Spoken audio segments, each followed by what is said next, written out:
If you are the quiet one, the friend who smiles to your face and competes with you behind your back has already made one mistake. They think your silence means you did not notice. You noticed everything. You just never had the 6 moves to do anything about it, and by the end of this you will, especially the last one, the floor test, which quietly tells you who is real and who is performing in a single afternoon. Here is the thing no one warns you about. The friends who hurt you the most are almost never the loud enemies. They are the warm ones. The ones who clap for your wins with a strange flatness in their eyes. The ones who know your secrets. A fake friend is dangerous precisely because you gave them access, and every move that follows is about quietly taking that access back without a single confrontation. Let's start with the one you have already fallen for. Move 1. When a friend confesses too fast, they are not bonding. They are fishing. There is a real psychological pull called self-disclosure reciprocity. When someone tells you a secret, your brain feels a debt and it's to hand one back so the exchange feels equal.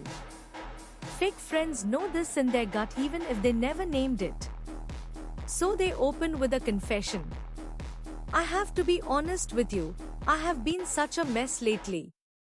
And then they go quiet and they wait because they are not sharing. They are setting a hook. The tell is timing. A real friend confides when it is heavy for them. A fake friend confides right when they want something from you. The quiet power move is simple. You receive the secret with warmth, and you do not pay the debt. That sounds really hard. I am glad you told me. Kind. Complete. And your own secret stays exactly where it belongs, with you. They came to make a trade, and you made it a gift instead. Now they have revealed, and you have not, and that gap is the whole game. That is the first move.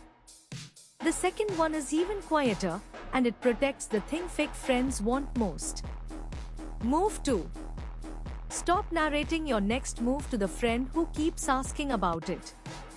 Psychologists call it information asymmetry.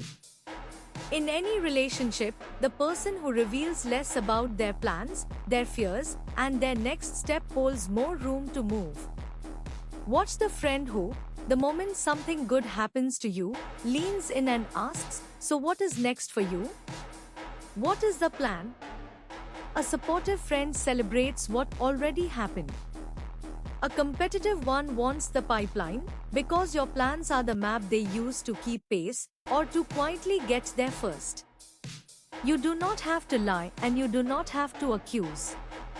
You just give them the past and never the future. Honestly, I am just enjoying this one for now.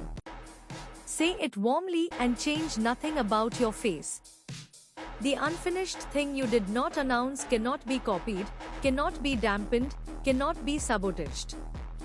Loud people leak their whole plan and wonder why the road was crowded when they got there. You arrive alone, on purpose. That is 2. The third move happens in the space most people rush to fill. Move 3. When a friend baits you for a hot opinion, let the silence do the work. Negotiators have a name for the most reliable pressure in the room, the strategic pause. Silence creates a tension the average person cannot tolerate, so they rush to fill it, and they fill it with things they regret. A fake friend uses this against you. So what do you really think of her? Between us. They want a quote. Something spicy they can carry to the next conversation with your name attached. The instinct is to answer fast, to seem in on it, to not be awkward. Do not let 4 full seconds pass. Tilt your head, take a breath, and then hand them something that cannot be weaponized. Honestly, I do not know her well enough to say. The silence made it clear you are not a faucet they can turn on. And the person who does not feed the gossip is the person no one is ever afraid to have in the room, which is a quite kind of power all its own. 3 done. The fourth move works by refusing to give them the very thing they are pushing for. Move 4.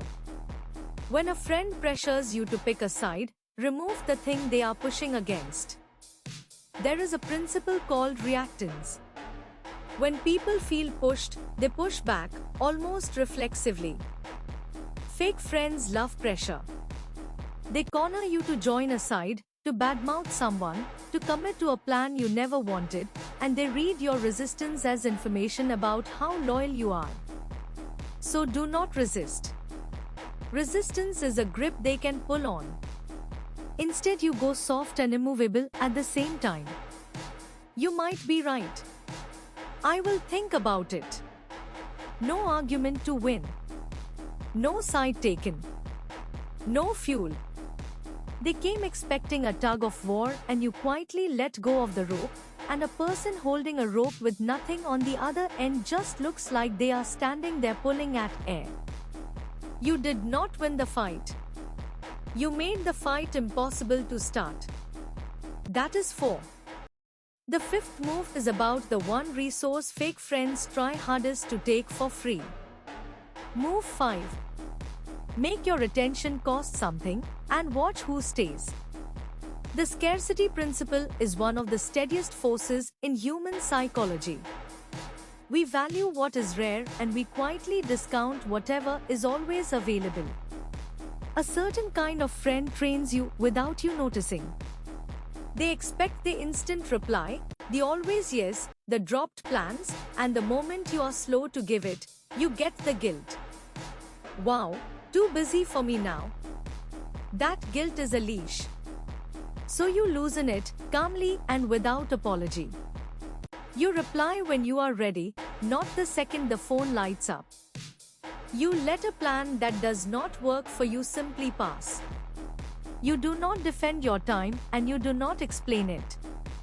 You just stop making it free. A real friend adjusts and stays. A fake friend, the one who only valued you for your constant availability, drifts, and you will notice you feel lighter, not lonelier. That is not you losing a friend. That is the price finally being right. That is 5. And the last move is the one that ends the guessing forever. Move 6. Give them a small, harmless flaw and watch what they do with it. Here is a strange one, the pratfall effect. A small, human flaw makes a competent person more likable, but only to people who actually care about you. To everyone else, a flaw is not something to love. It is something to collect. So you can use it as a test. Mention something small and real about yourself, something a little unflattering and completely harmless. I have been so scattered lately, I completely forgot my cousin's birthday. Nothing dangerous. Just a crack of ordinary humanity. Then watch. A real friend softens. They laugh, they relate, they say me too. A fake friend goes still for half a second, and you can almost see them file it away, because to them your flaw is not a bond, it is ammunition for the next time they need to look better than you. You do not need to confront them. You do not need proof. You gave them one small piece of you that cost you nothing to lose, and they showed you exactly what they do with the parts of you that matter. That is the whole verdict, delivered quietly, and they will never know they took the test. So let's bring it home. None of these 6 moves asked you to become suspicious, cold, or someone you are not. Not paying the confession. Guarding your next move. Letting the silence stand. Dropping the rope. Pricing your attention. The flaw test. Every one of them takes the exact thing a fake friend counted on, your openness, your warmth, your habit of giving, and turns it into the quiet radar that tells you who has earned a place close to you and who has just been standing near it. You were never naive. You were generous, and you simply had not yet learned to aim it. Now you have. If you are the quiet one, this channel is your corner. Subscribe and become impossible to fool, because next week I am giving you the coworker playbook, the 6 quiet moves for the colleague who smiles in the meeting and undermines you the moment it ends. And tell me in the comments, which friend did you picture while watching this? Number 1, the one who fishes for your secrets, or number 6, the one who collects your flaws? I read every reply. Stay quiet. Stay powerful.